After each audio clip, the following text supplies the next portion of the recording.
So yeah, let me put the professionals on here. Good afternoon, good morning guys. How are you on this lovely Tuesday morning?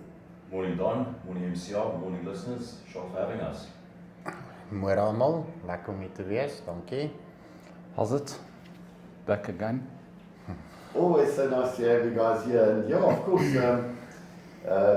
you know what, Pastor Dave, I just want to start with something quickly. I read about what you were talking about a couple of weeks ago, about these drugs coming into the country that's supposed to be passing through, but most or a lot of it is staying behind here. You know, and for me, that's, I cannot understand why people like customs and the government's not actually doing anything about it, because it's not, if it's been publicized all over the show, surely they must know about it. Well, that's what logic would dictate. But what logic also dictates is that if we watch the current situation in the ad hocs and the madlangas, and it's something that we as addicts on the street have been telling the general public for the last 20 years, 30 years, since I've been on the street, is that the authorities are involved in the import, distribution and export of drugs. So, you know, now we've got pretty much, official recognition of that through these commissions. We now don't, now it's not addicts that have been telling you for years and years and years. There's an air raid siren. Some kids running around there getting ice cream. No, they're not getting ice cream. Yeah. I thought I was back at the recovery centre. Because we get exactly the same result if we don't hand out whatever they demand on the spot. Yeah. What do we call it? The rehab, a vloermuur. Yeah. You know, and yes, have you ever watched a 40-year-old man throw a tantrum? No. Just imagine what you just saw, but with hair and bigger. Right? Almost identical. Yeah, the exact same thing. But yeah, so addicts have been telling people this for years and years and years, but based on the fact that they're addicts and generally are not very liberal with the truth, people have taken it with a pinch of salt. And then, you know, as it's become predominant in our country, you know, people have stood, you know, people that are, shall I use the word, respectable and have certain amounts of power and are in the know and are not corrupt, have now brought it to the forefront. And that's the only way it can happen. You can't move that amount of product illegally without corruption. It's impossible. Of course. So why is there no real drug problem in Singapore? Because they act on it. Because same in, you know, China sends out a lot of stuff, but they don't have the only place they had a real problem in that and that was while it was a British colony, but now that problem has also pretty much been squashed, was Hong Kong. They had a massive, there was a book by Jackie Pullinger called Chasing the Dragon, which was about the heroin problem in Hong Kong specifically. And the Chinese government have literally stamped that out. So, you know, without political will and without the enforcement from the authorities, that's the problem. You know, you can't even get them to close trap houses or drug houses in your own area, which is a minuscule problem compared to 30 tons of coke or heroin coming through every 10 minutes, which is worth billions of dollars, and everyone's you know, catching up on the drug trade. Why would you want to stop it? It's making people billionaires. It's making people billionaires. Why would they want to stop it? There's no incentive to stop it until you start putting high-level politicians in jail on massive sentences, or even bringing back capital punishment for certain of these offences. It's not going to stop. There's no incentive to stop. There's no consequences in this country at any level. There's no consequences for anyone in this country ever. Kids misbehave at school, no consequences. Adults misbehave in the streets, no consequences. Politicians fire firearms in live public, brandishing illegal firearms, pulling off shots. We're waiting 8 years for consequences, but there's going to be very little consequences. We have this whole thing now where the state capture and the Guptas and the Zondo Commission and that, not one arrest, not one prosecution. No consequences across the board. So how do you think you're going to manage a society of people who are more and more waking up to the fact that, hey, you get caught speeding and there's very little consequences, Every now and then they make a big boo-ha, they've caught these fast guys and like they did last night all over social media, check these acts for speeding, we're enforcing the law. But generally speaking, you get caught doing 180, 200 k's an hour. If you have the right amount of money available on the spot, there's going to be no consequence for you whatsoever. And so we live in a society of no consequences. So why shouldn't we sell drugs if we have the potential of making billions of rands off it? And this is the funny thing, and I'll hand over to you, Oaks. All right. Addiction is a disease, right? Apparently. Okay? This is the tagline. Addiction is a disease. Okay? All right? Okay? But if I sell drugs to you, right? Okay? It's not wrong because you have a choice not to buy it. Okay. That's it. So what is it now? So you feeding off my disease and killing me, knowing that I have a disease and that I can't stop myself? Or do I have a choice now not to come and buy it, and therefore you are in the right? You got no moral, what shall I say, compass in terms of that. But that is again, what we've touched on it before. I don't think people outside of addiction realize how serious this is. It's easy to say to someone, "Oh well, stop," but it's unfortunately not that easy. It becomes more a way of life, the addiction, than the actual drugs itself. It becomes, I don't want to use the word disease. It's more a lifestyle than a disease. Don, I've always said this, right? Our tagline on what we believe is that it is not a disease, you have a choice. And the reason we say that, okay, we've got a very specific reason for saying that, is that if you eliminate the person's individual responsibility to make the choice, okay, now I'm gonna tell you exactly how we roll it. To make the choice, all right, to treat their disease, then there's no moral responsibility for that person to stop, because it's like I draw always a parallel to a cancer victim, even though it's not the same thing, because a cancer victim is not a choice. People get cancer. Certain cancers, sure, are lifestyle related, but most people, they just get this disease, right? That is terminal in many cases. Okay, but they can say, well, I've got a disease and I'm just going to be sad and upset about it, and make a choice to not go to the oncologist and get treatment for it. And then the disease will what is wrong with me lately? I think I'm getting Alzheimer's or something, but will progress. The disease will progress and you will terminate.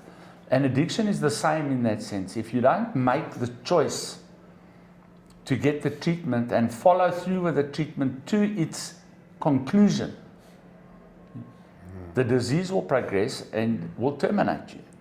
So in that sense, it is absolutely a disease, in that thing. But is it because it's now in the DSM, the Diagnostics and Symptomatic Manual for Psychiatric Disorders. It's there as substance abuse disorder, right? And it is a disorder because you are making a decision to engage in something that becomes a compulsive behavior that will kill you. So that no species on this planet participates in anything that has the potential of killing itself. Except a praying mantis, the male one. And I've got people with praying mantis disorder with me that will engage in that same activity knowing they're going to die. But it's the same thing, you know, and nothing, everything on this planet is geared towards the survival of the species and the survival of itself. And then human beings come and then they participate in an activity which is absolutely detrimental and is going to kill them. So there must be a disorder, you know. Once you guys have, you know, thrown your 5 cents into the mix, I just want to give an example of a small poll that was taken when I was in rehab between men and women. I don't know. Okay. What comes up for me is I like to say that we live in a generation where we don't learn by means of advice, facts and information. We only learn by means of consequences. But now again, there's absolutely no consequences at all. People just do what they want and there's no consequences. I mean, I had a sister phone me yesterday saying, my brother relapsed. I'm like, okay, where does your brother stay? No, my brother stays with my mom in our house that we're renting to them. So I said, okay, well, is your mom on board? No, she doesn't want to send him to rehab. So I said, then throw them out of the house. What do you want me to do? Why will he change and why will he make the choice to change if he has a roof over his head, he's got a There's car? no consequence. Yeah, absolutely no consequences. So why would he choose to stop using crystal meth?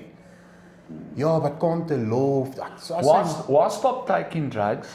Why go get a job? Why earn money when you can take drugs, not have a job, not earn money, still have a house, still have a TV to watch, still have a fridge to go to, and have someone else's car to use? What is my incentive to stop? yeah. Nothing. And you know, the other thing is families and loved ones want to believe that this is a disease because a disease can be cured with medication. And that's not true. Now, you can't cure addiction with medication. You can't. No, absolutely No, not. it's been I proven mean, you so walk many into times. these facilities with a cocaine addiction and you leave there with a cocaine and a prescription pill addiction. It's fact. We are self-medicators. Yeah. Yes, of course we are. So if you're going to give us more medication, we're signing up right now. Yeah. You know, and the other side of the story, you find people, I walked into someone this week, actually on the weekend, who's been, he was using quite heavily. And I saw the guy, fat, muscle. I said to him, what happened to you? He says, I went clean. I said, so how did you do it? He said, I just stopped. So you get people who can actually, One No, you out do. of you know, You do. say enough is enough and do it on their own. But unfortunately, not everyone is that lucky. I wasn't that lucky. You know, from a addiction recovery perspective, okay, you can stop using substances, but have you actually dealt with your issues Thank you. that are limiting you? You know, so you now stop your addiction because that's limiting you. But the substance. But you're still the same sad, semi-functional human being that you were that got you to start using the substances as a medication in the first place. So rehabilitation is not just about stopping drugs. And this is what a lot of people don't understand. Rehabilitation is about, it's a process of healing as an individual and a human being, because something drove you to that. When you participated in that, whatever it was, something in that substance identified with you Okay. that allowed you to either escape the way you feel about yourself. I spoke about it last week here. Allowed you to be someone that you cannot be when you're not on the substance. I mean, all you need to do is go to a bar, all right? And you'll watch a guy walk in there who's as meek as a mouse, right?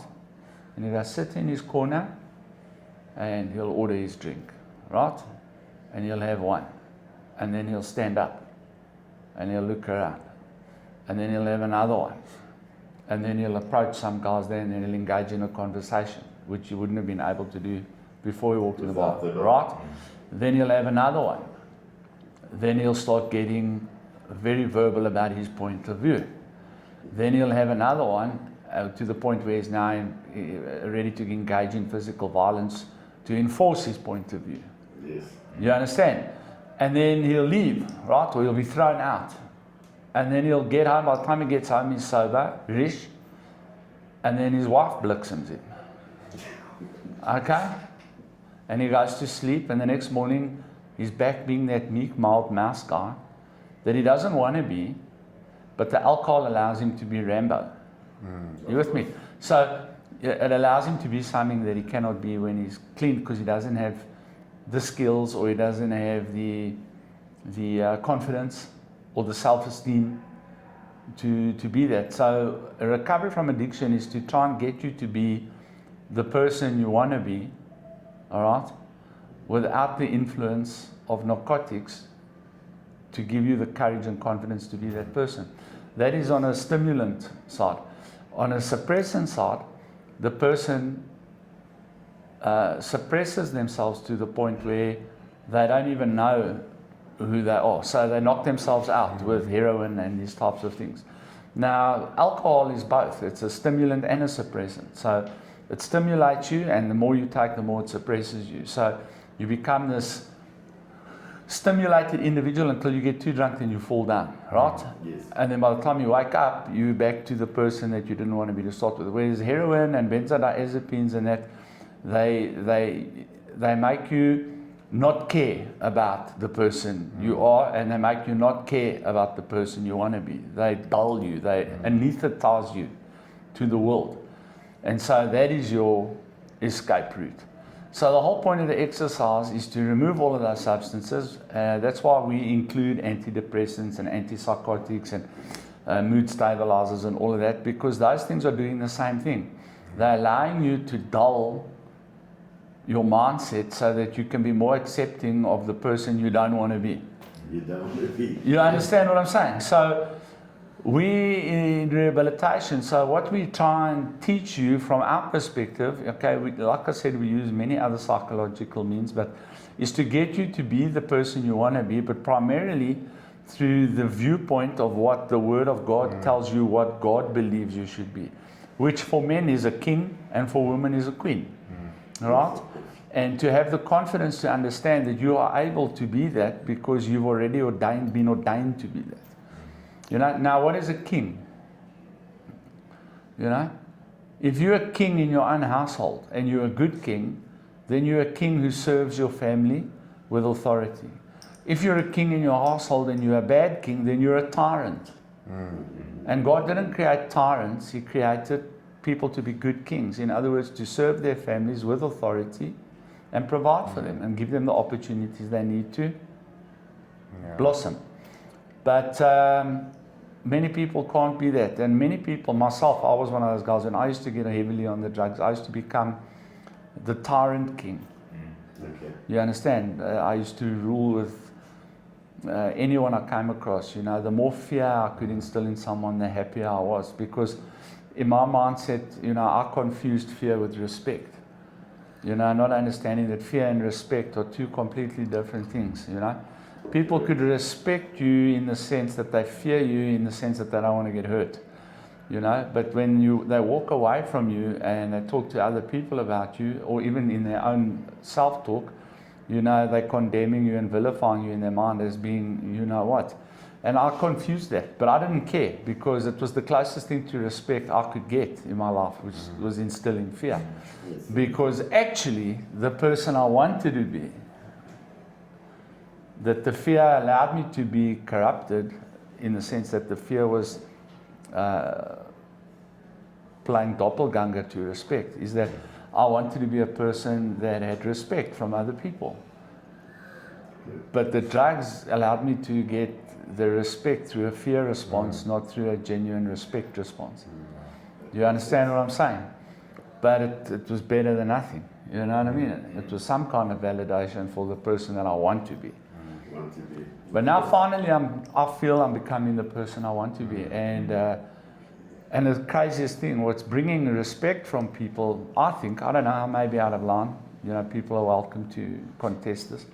But I think what is bringing the respect from people is the fact that I'm willing to look at myself and make the changes I need to make to become a better human being, rather than trying to impose my will upon other people that they change so that I look like a better human being. You look like a good You understand what I'm saying? And I think that's where a lot of our politicians are getting it wrong.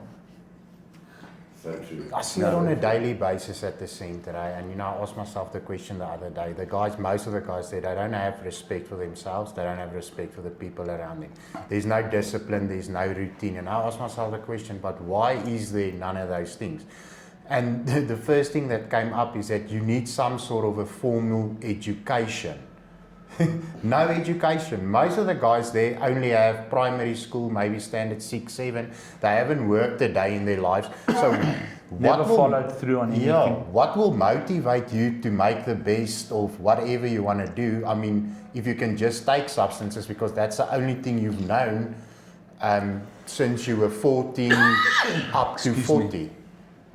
Sorry. So what's your 5-year plan? What do you have in mind for yourself? Do you see yourself as a man? What's the characteristics of a man? Well, you know, Jan, we also got to look at that because you're trying to talk to people about a 5-year plan, all right, when most of them can't put together a full day plan. You're right. You You're know? 100% right. You know, their life goes about what I need to get right now to get what I need immediately after that. And once I've accomplished those 2 goals, then I revert back to default setting, which is what do I need right now to get what I need straight after that. Then they accomplish that goal and then they revert back to. So when you sit in front of a guy, and I do it, I do the same thing. You know, I'm sure you learned a lot of that from me. Yes, Paul. Is I say to a guy, okay, the way you're living now, how do you project, you know, how do you project your life to be? If you had to draw a picture of what your life is going to look like 5 years from now, what would that look like based on the way you're living now? And most of them look at me like with a complete blank look on their faces, or they give me some porcupine story, like some oak that's in his 60s there yesterday, all right? And telling me about this business plan he's been developing over the last year.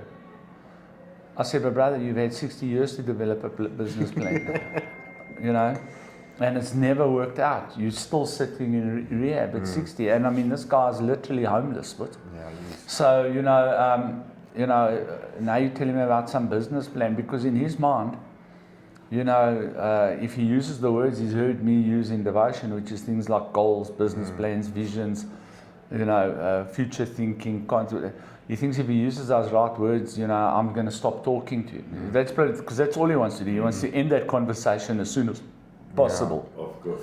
You know what I'm saying? Because there's absolutely no, you know, I walk into a sober living facility yesterday where people are supposed to be trying to now get on their feet at 2:30 in the afternoon, and everyone's lazing in the garden, you know, and I'm like, guys, this is why you guys are failing. This is why you're not moving forward. Yeah, but you can't expect us to sit on the computer all day for looking for work. Yeah, actually, yes. I do expect you to be sitting on the computer all day looking for work until you find work. And then guess what? Have you heard the bad news? All right? To survive in today's economy in this country, if you think I'm lying, let's get up from here. Let's take a microphone. Let's just walk into Woolworths, right? I'm not punting them, but they're right here next to us. And let's ask those ladies that work behind the tills, that pack those shelves, all right? How many hours per day they work, how many hours per week, and how much time have they got off to earn probably just above basic minimum wage. They work, bro, and they work long hours just to have enough, and maybe possibly not even enough. You know what I mean? Based on what food and that costs now. These guys want to do less than what is a third of what is the requirement, but all want to be Elon Musk. Yeah, but you know what it is? It's this symptom of And the lotto. I want it all, but I have absolutely no idea how to get it all. How to get it? And it's a pipe dream. When we give them the idea, and they look at the scope of work that's involved, then they revert back to factory setting. Yeah. Exactly. You know, there's something that comes up to me is I never used to like who I was, so I took the drugs to escape. But then subsequently coming off the drugs and learning a bit more about myself, that perception changed a little bit more. Yeah.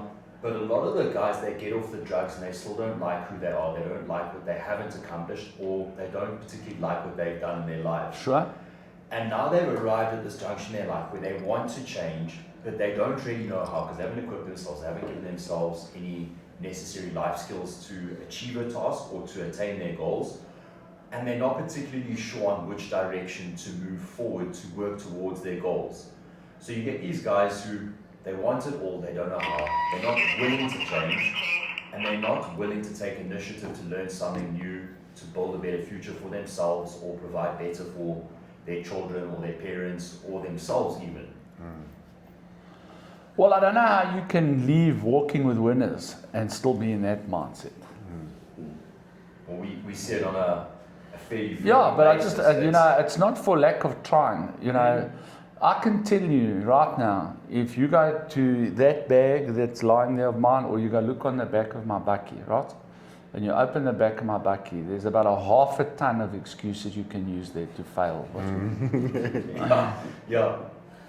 But And that's the difference. People who succeed don't blame, and they don't have excuses. I mean, I'm going to change it completely the Sure. other way around. I used to lecture at a film school for many years. And it's the same thing. So a lot of these students were there because mom and dad's rich. So they're there doing but they don't want to be there. It's not that they want to succeed in what they're doing. They'll do everything, and they'll do their 2 or 3 years and walk out there and say, Mom and Dad, I've done it.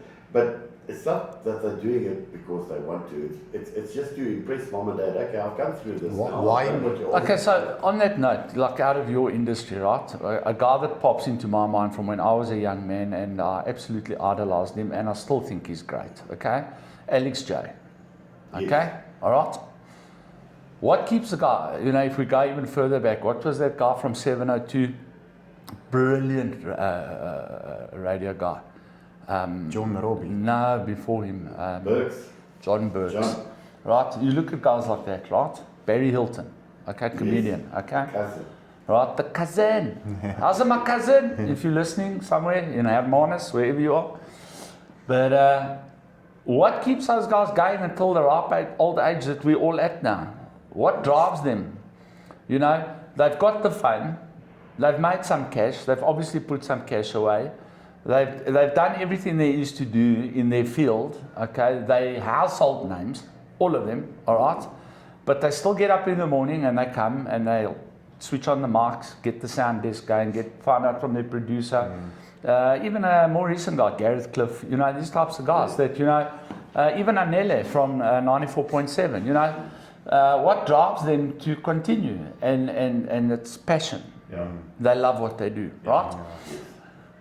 Now, life that you got to engage in every day is the same. If you don't have a passion for life, you're going to hate every second, and you're going to look for excuses to escape life.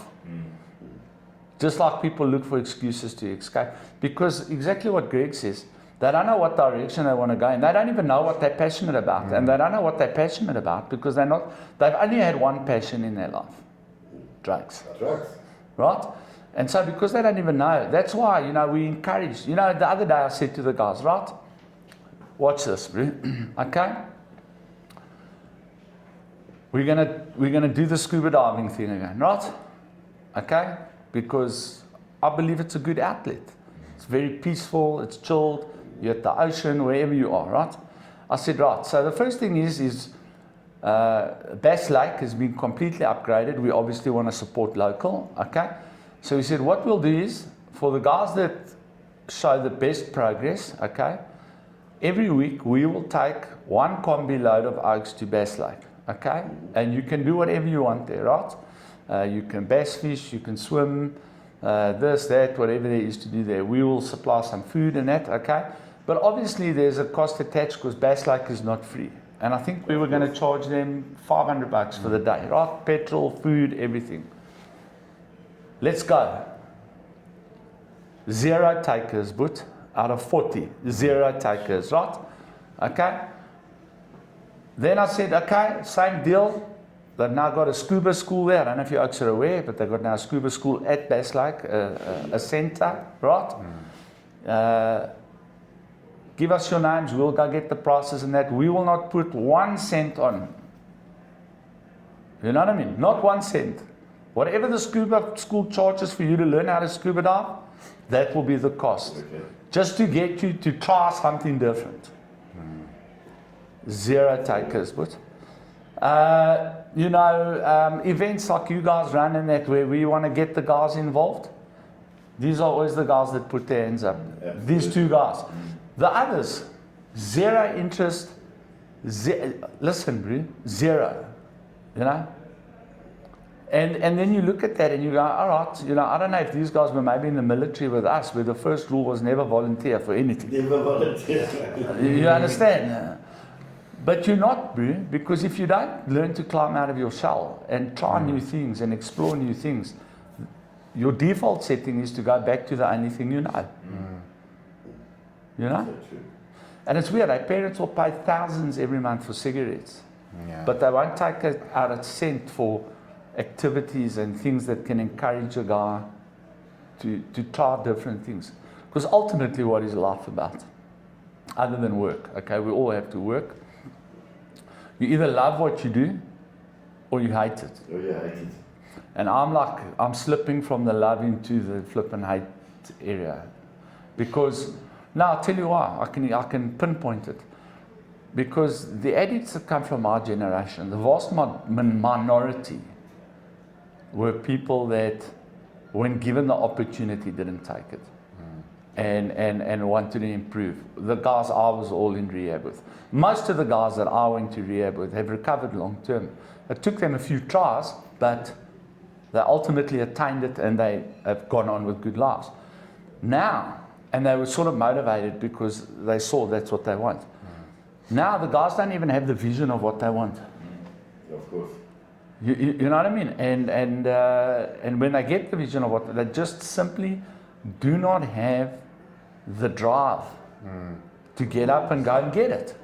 But it's a general problem, I think. It is. I'm Absolutely. not going to name names, but one of my family members. So this girl, she's looking for a job, and I got her a job, hitting the tools at her. And she resigned 2 days later, and I said, why? She said, this is very hard work. I said, so what do you want to do? No, I want to be a manager. Oh, yeah. So she's got no skills, she's never had a job before, but she now wants to be a manager, and that's where she wants to be. And I said, but... You got to get there. Yeah, they don't understand that. So, we've had the exact same situation. A guy left the recovery center, also found work, got there. Now, you must know, the guy that employed him did it from a heart motive to give him a shot, right? And then this guy, he was there 3 days, and then he started screaming and shouting and telling oaks that have been there 10, 15 years how it is. And the boss called him in and said, this is how it is, bye. You're on probation. You're supposed to be learning from these guys, not trying to order them around and, be this bombastic, rude. I don't know what it is in the addictive mindset. I see it. It's a common thing. I went through it myself. I don't know why I was like that. Because as a cop, I had authority.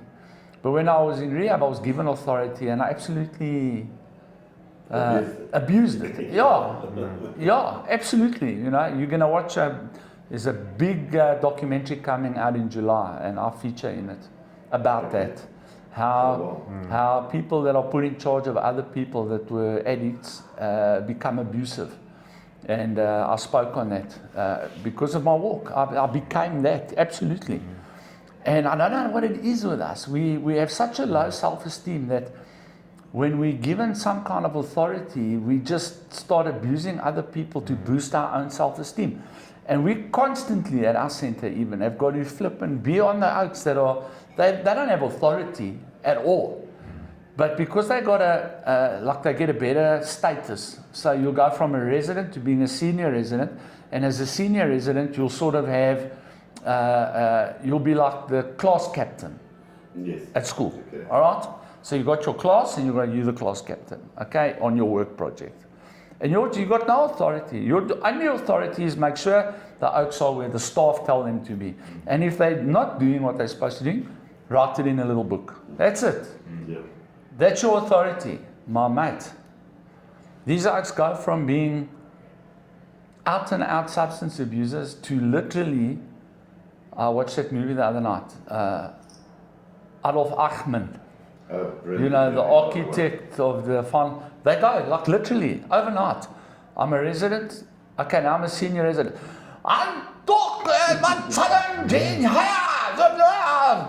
yeah, my bad. It's unbelievable. And it's something that is common in us. It's something that I've picked up. And I'm like studying it, you know, privately, you know, not formally. And I'm watching this and I'm saying, what is that? What is that thing? Because they're the psychologists and the professionals that have hit the nail on the head, you know, because they must have identified this somewhere along the line that they've said, listen here, people that don't have a minimum of 3 years sober time should not be allowed to work in authority over people that are the same as them. And I was always like, that's absolute hogwash. Who knows better than us? We recovered. But there's definitely something to it because we spend a lot of our time putting those fires out, but a lot. I can imagine. Yeah. I can only imagine. And I think that's I'm going to take a stab now. Yeah. A lot of the other rehabs, I think that's where the problem lies, is they're abusing authority. Gossip for you. So yeah, I think that's where it is because they're abusing their authority and they're not having success because they're not. Well, there's a rehab that I'm aware of now that lost a large portion of the upper management. I'm not going to say why.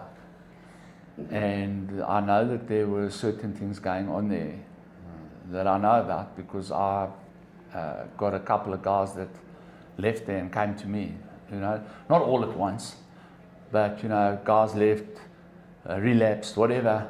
You know, I had a staff member from there leave there and come straight to me, walked to me, and it's far. You know? And they've said certain things, and you know, in the grapevine you hear things, but I take everything with a pinch of salt because a lot of bad things have also been said about me that are not true. You know what I mean? Some bad things have said about me that are true. You know, I'm not an angel. You know what I mean? I've made my mistakes, but and you know. But now what's happened is this whole contingent is left, and including the top guy, the second in charge. And he's made contact with us. And I shudder to think what stories this guy's got to tell because his name came up a lot in a lot of the bad things that have been going on there. So this has got the potential, if this thing gets to media ears, of ruining the guy specifically because of that. You're employing that methodology. I agree with that methodology. Build up the addict, allow him an amount of authority so that he can understand how to deal with authority as an authoritarian, so to speak. But he has to be monitored by professionals because if you don't, you go very quickly, as what happened in Outward, you go very quickly to the Lord of the Flies. Very quickly, bud. You know? And where you got people that were abused, now abusing others. We know that in sexual predatory cases and all of that, that kids that are preyed upon generally become predators themselves, you know? Guys that were abused by their mothers, specifically their mothers, violently abused or sexually abused by their mothers, are the most prevalent pedophiles and harmers of children. And that's the same in addiction. Guys that come from addiction will get into a place of authority and then start abusing and harming people that are exactly the same as them and have gone through the same things they've gone through. So like a child predator, he goes through that, right? It damages him, and then he does it to another child, knowing what the results are going to be on that child, having experienced what he's now putting upon that child himself. And a lot of addicts, if not all, maybe not all, but a lot of addicts are the same. It's crazy. It is. So Greg, you've been very quiet. So have you gone through the whole rehab and all of that? This is not the first rehab you've been to, am I right? Look, it's the first proper rehab I did. I mean, when I was 22... That's where I want to get to. So thanks for saying that. So at the end of the day, what difference did you see going to a rehab that approaches things in a proper manner and does the proper thing compared to... Can I add to your question? Please do. What's the difference between what you would consider a proper rehab and an improper rehab? Well, okay, so from where I'm sitting, I can answer that very plain and simply. When I first went to rehab, I was 21, 22 years old, and I didn't go to rehab because I wanted to get off drugs. I went to rehab because I had taken too much drugs that I couldn't not use the drugs to be awake. So I wanted a detox. I went to a program where you sit in a hall, and one of the classes was, you get put pins in your ear and you listen to someone speak about something, I can't tell you what. Another one was yoga sessions where you sit around listening to music. And then another one was making tie-dye t-shirts. Okay, this was part of the recovery program, but included of that was the 12-step NA program. Okay, looking at the man and judging from what you see, all right, stereotyping him, if you will. Do any of those activities in your mind think would work on someone like this? Not at all. So I just want to tie in, so hold your thought. I went to a rehab like that, and they pulled me into a class, and they said, right now we're going to do expressive dance. So you must express your emotions through dance. So I started bobbing and weaving and throwing jabs. And they said, what are you doing? I said, I'm doing my dance. And they threw me out. And then the teacher collapsed in frustration, had a complete meltdown because of the way that I'd ruined. Yeah, taking her class over and So I said, but that's the point I'm trying to get to is there's so many rehabs out there and trying and I think my personal view only, there should be a standard. There should be an authority that should, yeah, so, but they're not doing their job. There is a standard. So my friend has just gone through it right now. He owns a massive, massive recovery center. And they do good work, they really do. And they've absolutely done their best to legalize and formalize it. But they got it temporary, and now someone complained because of a certain methodology that he employed, whereby people have to work X amount of hours at his recovery center, and this woman now complained to the department, and they came there and he sorted it out. But now it's a tick against why they're going to issue a boot. It's so difficult. And he said to them, now what about these places that are not licensed, not legal, and are abusing people all over? He's also got 2 right down the road from him. And he says, but there they are. This is what's going on there. I'm telling you. You want a statement? No. We can't monitor them because they haven't registered. They don't fall under our ambit because they didn't register. So he said to them, they've said the same thing to me, by the way. The exact same thing. So he said, well, then it makes more sense not to register. Yeah, I mean, it's like a guy driving like an idiot and say, I can't arrest him because he hasn't got a license. Yeah, exactly that. That's the absolute logic. So the amount of things you had to go through to get the facility license makes a lot more sense. Mate. Not to do it because it's easier and you can just start making it's money. cost me millions. Listen to me. It's cost that institution millions and potential lives saved. From money that could have gone into lives saved to comply with some of the, and everyone that comes there has got a different thing that they want. So at one point, right, they made me go buy a stretcher in case someone gets injured on the sports field. And it had to be paramedic grade. So I went to a medical supplier.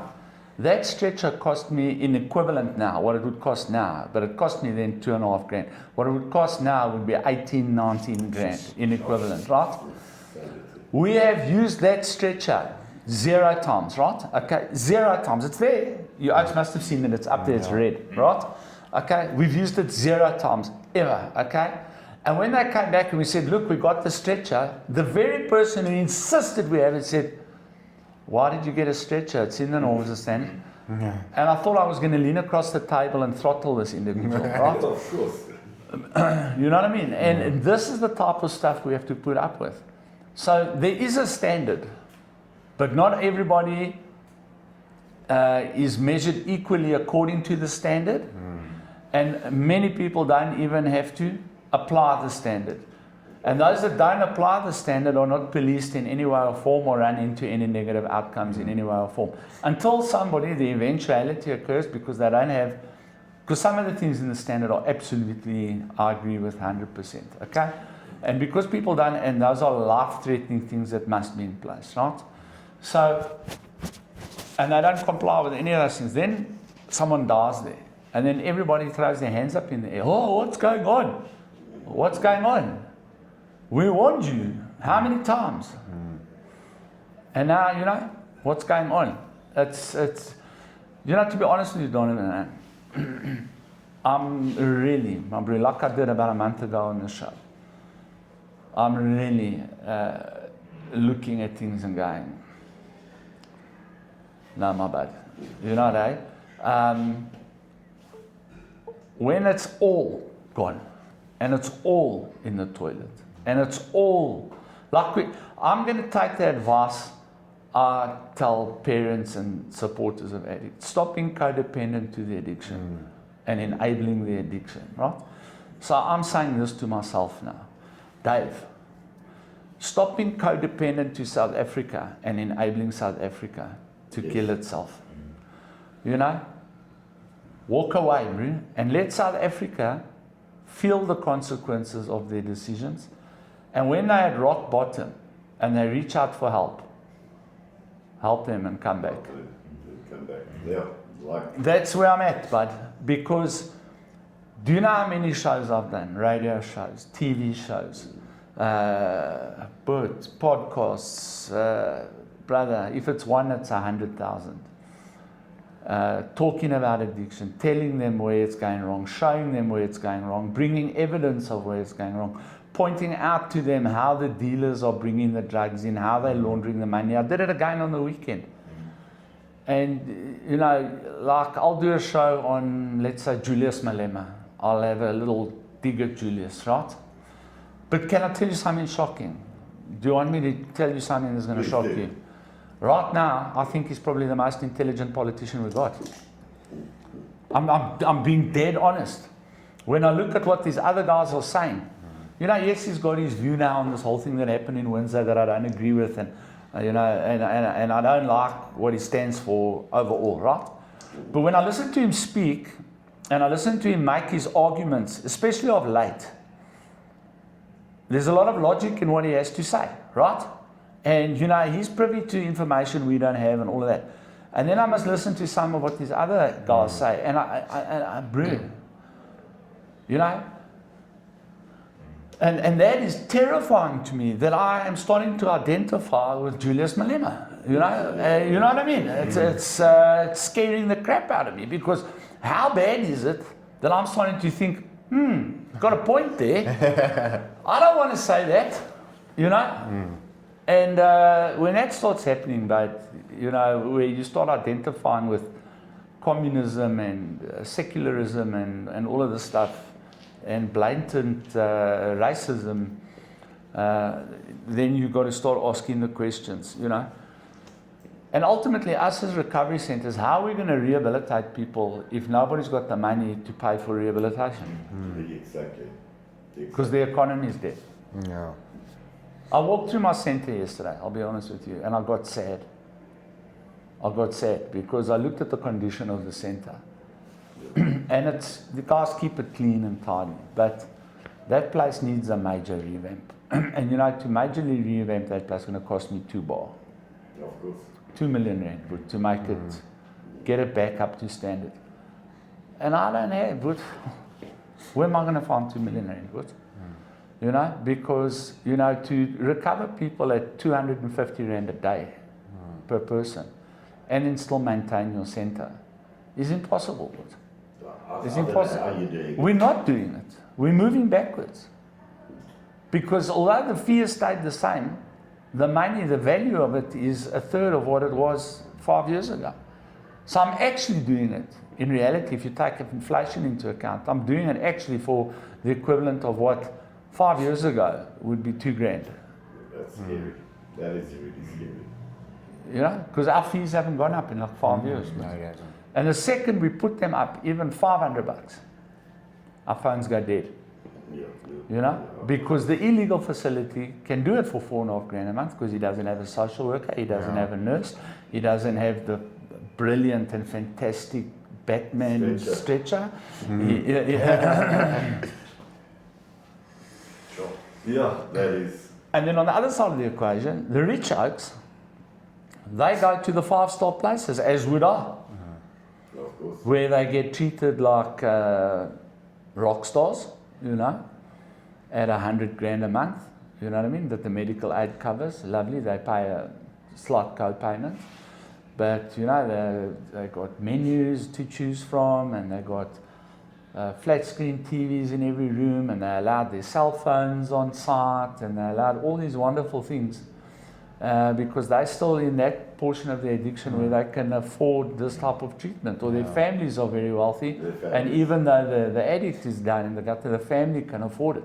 And so, you know, they come to our place, they look at it, they go, "Ew," you know what I mean? Because, you know, compared to, I'll say it straight out, because it's a beautiful facility, Houghton House, South Coast Recovery Centre, these are beautiful facilities. But, you know, you pay for that, and the people who can pay for it, pay for that.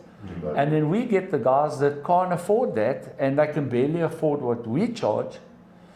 And so we're stuck in this dichotomy. You know, I could go and put myself into debt and go take a 10 million rand loan from a bank and turn this into a secular facility, you know. But first of all, where I'm placed, my exact location precludes me from that.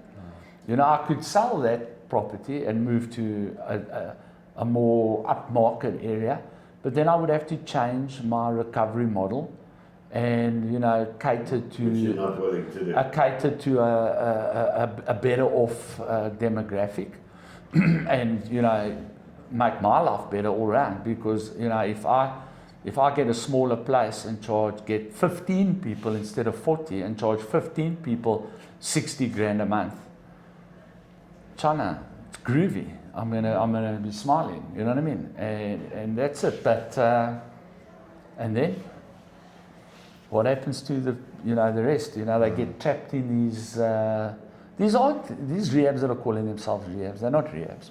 They're not rehabs, yeah. They're not rehabs. They don't rehabilitate people. They really don't. Can we call it a work farm or a shelter? Or Yeah, a combination of that, and then they stick in a little program, you know, to somehow justify that they're rehab, but they're not really doing anything, in my view. And that's not from my way. I've never been in their rehab. That's from people that have come to us.